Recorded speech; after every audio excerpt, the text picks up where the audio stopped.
Hello and welcome to another Mega Train Lover review, and this is the third and final product that I brought at the London Festival of Railway Modelling. And so we've moved on from the spectacularness and the glory of the P2 to something a bit more something a bit more ordinary and not as nice, but it is nice. You know, I do like it, but it's just not as nice as the P2. Nonetheless, it is good. As you can see, it's not a steam locomotive. It's an electric locomotive, and DB Schenker livery, and it's a class 92. And you can easily tell because it has cocoa wheels, and it's the only electric locomotive in service that has cocoa wheels in Britain. And yeah, it's called Marco Polo, and its number is 92009, and it's in DB Schenker livery. And if we turn to the side, it basically says what I've just said. Its product code is R3346, and it's DB Schenker, Class 92, Marco Polo. It does say DCC ready, but I've already fitted a decoder into it, so it has been out of the box and tested, and it does work very well. And if we turn to the back, you get tons of information on the class. So they were built between 1993 and 1996 by ABB and Brush Traction in Loughborough, and they were built to pull goods trains over through the Channel Tunnel, which they still do. And they are heavy engines. They are 139 tons and 70 feet long, so very big engines.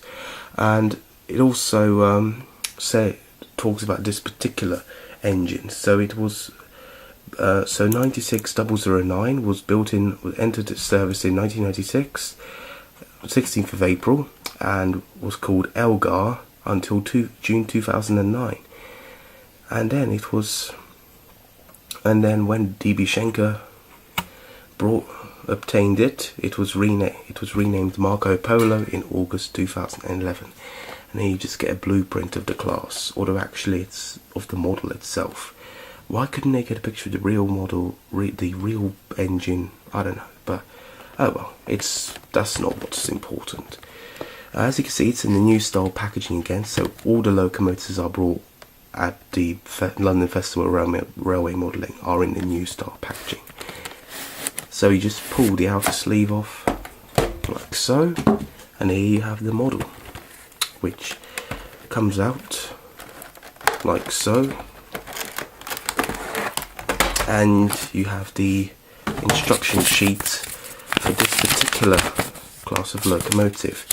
Although it says class 92, strangely the diagrams are the same as on the class 90. You could tell because of the Bobo wheels. This is laziness. This is a bit lazy in a way, but the instructions are exactly the same on how to remove the body, and the DCC is exactly the same. So yeah, but it is still a bit lazy from Hornby, but oh well, it's okay. Now that's all you get. Now, so it's not like the P2 where you had loads of detail. Literally slide this off, open the flap, lift the locomotive out, and we're done. Wow. So this is what I meant by it's not as incredible as the P2. It's a little bit basic in a way, but it's very nice. But for example, the buffers are not sprung, the doors don't open, and the grille there is a little bit basic, but on the whole, the engine does seem very nice. You do get NEM couplings as standard. These two lights do work, although only the headlights actually operate. There are no tail lights, and that light in between the horns doesn't light either. But the front end does look very nice, and there's the number 92009, Marco Polo. The livery application is beautiful. DB Schenker, DB standing for Deutsche Bahn, which is the German railways. There's the other end, And as you can see, this is the non-powered bogie because it's quite moves all over the place, whereas the motor bogie doesn't. The other side is pretty much the same as no, it's pretty much the same. The under detail, the underbody detail is pretty basic, but it's okay. The roof detail though is pretty impressive. You do get this separately fitted wire running along the locomotive. You do get the twin pantographs, which are very nice, and they do come up like so. And yeah, so it does look very nice, although it's a bit difficult to actually hold it in place, but with a bit of practice it does hold in place very well. And there's the other pantograph, and you get this cab roof vent. What else? You get these white bars on the bogies are basically the third rail pickup shoe gear, because these are dual voltage. Although since the opening of HS1 these have been made redundant, and now the engine pretty much only collects from the pantograph. These do work through the Channel Tunnel.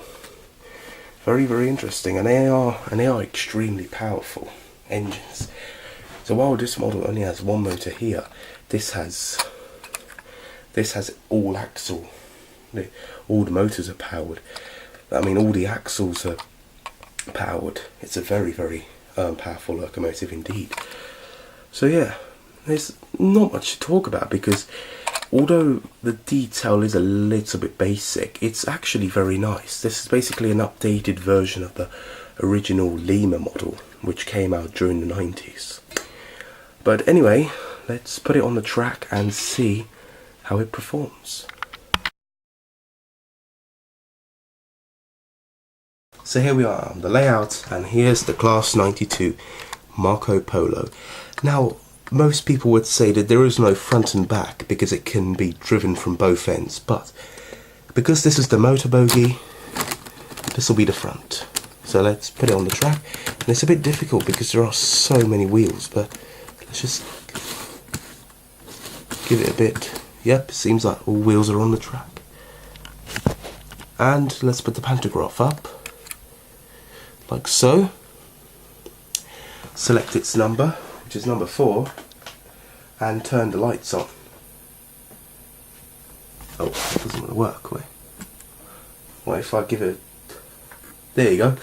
So as you can see, the headlights do work, although there are no tail lights on this particular model. Which is a bit of a shame, but well, at least there are lights. It does enhance the appearance of the model quite nicely. But let's give it some power and watch her go.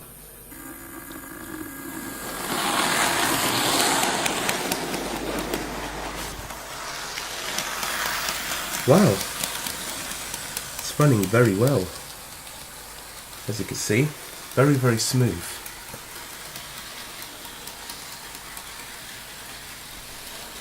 And it's quite silent as well.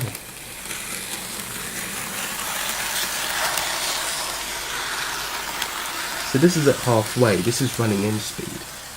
And she's very nice. Very, very nice. Let's get some line sight shots.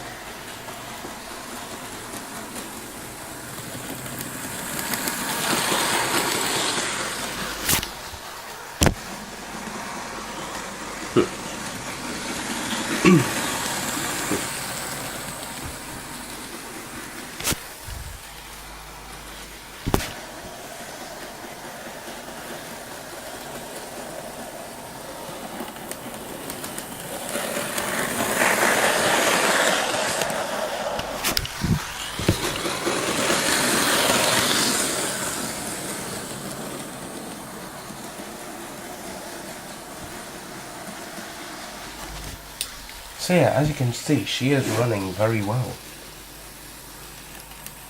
Now, she doesn't have the same sort of appeal as the P2, obviously. Both of them are very different locomotives, but although she is quite basic, she's very nice. Very, very nice indeed. I'm pleased to have her. So yeah, very nice.